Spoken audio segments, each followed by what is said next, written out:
আমি আগবঢ়াব বিচাৰিছো চেঙাৰ সাংবাদিক ৰাতুল আলীৰ এক প্ৰতিবেদন। মই বৰ্তমান উপস্থিত আছোঁ বৰপেটা জিলাৰ চেঙা সমষ্টিৰ অন্তৰ্গত এখন দিহাত বজাৰত, মানে ৰৌমাৰী পথাৰৰ এইখন এখন দিহাত আগতে বজাৰ এখন আছিলে। এই বজাৰখন বৰ্তমান নদীত যা গৈছে আৰু এই ক্ষেত্ৰত মোৰ লগত ইয়াৰ স্থানীয় লোক আছে। এই স্থানীয় লোকে কি কয় এই ক্ষেত্ৰত আপোনালোক, যিহেতু এইখন মানে এখন বৃহৎ এখন বজাৰ আছিলে, এই বজাৰখন যিহেতুকে নদীত যা গৈছে, এই ক্ষেত্ৰত আপুনি কি ক'ব?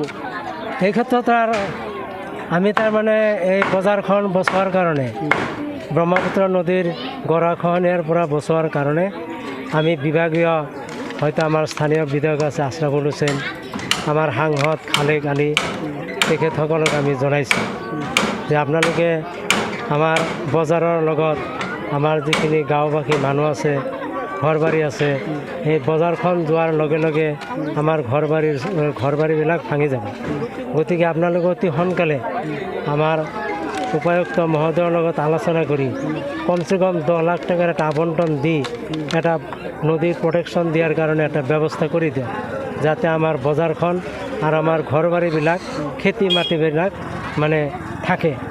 কিন্তু সেইবিলাক তেওঁলোকে আমাৰ আজিলৈকে এই 2 বছৰৰ ভিতৰত আজিলৈকে আমাৰ ইয়াত আহিব নোৱাৰিলে। আমি মোটামুটি 3 মাহমান আগতে আমি স্থানীয় বিধায়কৰ ওচৰত আমি ৰাইজৰ মানুহ তেখেতৰ ওচৰত গৈছিলোঁ, যাই আমাৰ এই ব্ৰহ্মপুত্ৰ গৰাখহনীয়াৰ সমস্যা সম্পৰ্কে আমি আবেদন কৰিছিলোঁ যে আপুনি অলপ চাই আহক, যে চাই কেনে যদি আপুনি অলপ পইচা পাতি দি প্ৰটেকশ্যনটো দিব পাৰে, তেনেহ'লে দি আমাৰ ঘৰ বাৰী খেতি মাটি এইবিলাক আপুনি বচাই দিয়ক। কিন্তু আজিলৈকে আমাৰ ইয়াতে আহিব নোৱাৰিলে। আমি এই গাঁৱৰ মানুহবিলাক আমি ক'ত যাম ঘৰ বাৰী ভঙাৰ পিছত? আমাৰ এইটো ৰিং বান আছিলে, খেতি মানে 𝐒𝐔 বান বুলি কয়। এই বানৰ কাৰণে আমি তাতে খেতি মাটি আছে, এই খেতি মাটি আমি বছৰত 3 বাৰ শস্য উৎপাদন কৰিব পাৰিছিলোঁ। এই মথাউৰিখিনি যদি ভাঙি যায় তেনে আমাৰ সম্পূৰ্ণ খেতি মাটিখিনি বালা পৰিণত হৈ যাব। গতিকে আমি চৰকাৰক অনুৰোধ বিনোধ কৰিছোঁ যাতে এতিয়াও যদি আমাৰ ইয়াতে কিবা এটা প্ৰটেকশ্যন দিয়ে, তেনেহ'লে নিশ্চয় আমি আমাৰ ঘৰ বাৰী খেতি মাটিবিলাক মানে ৰক্ষা হ'ব বুলি আমি ভাবোঁ।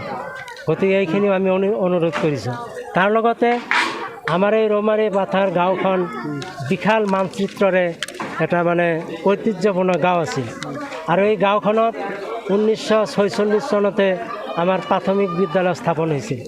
তাৰ লগতে আৰু 5খন প্ৰাথমিক বিদ্যালয় আছে, এখন ME স্কুল আছে, এখন উচ্চ মাধ্যমিক বিদ্যালয় আছে, পোষ্ট অফিচ আছে, 5খন অংগনবাদী কেন্দ্ৰ আছে। এনেকুৱা ঐতিহ্যপূৰ্ণ গাঁও আমাৰ ইয়াতে ৰৈ আছে। সেই গাঁওখনৰ ৰক্ষা প্ৰতিষ্ঠানবিলাক ৰক্ষা কৰাৰ কাৰণে আমি কিমান কাকতি মিনতি কৰিছোঁ, কিন্তু আজিলৈকে কোনো চৰকাৰী বিষয়াই, স্থানীয় বিধায়ক, সাংসদ মহোদয়ে আমাক আজিলৈকে কোনো ধৰণৰ সঁহাৰি দিয়া নাই।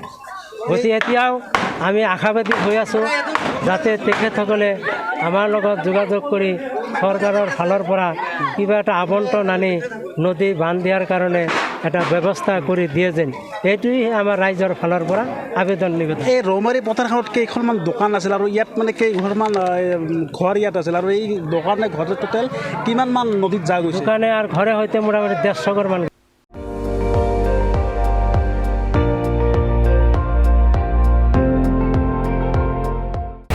আপুনি চাই আছে ND24, সৰ্বশ্ৰেষ্ঠ নহয় সৰ্বোত্তমৰ দৌৰ।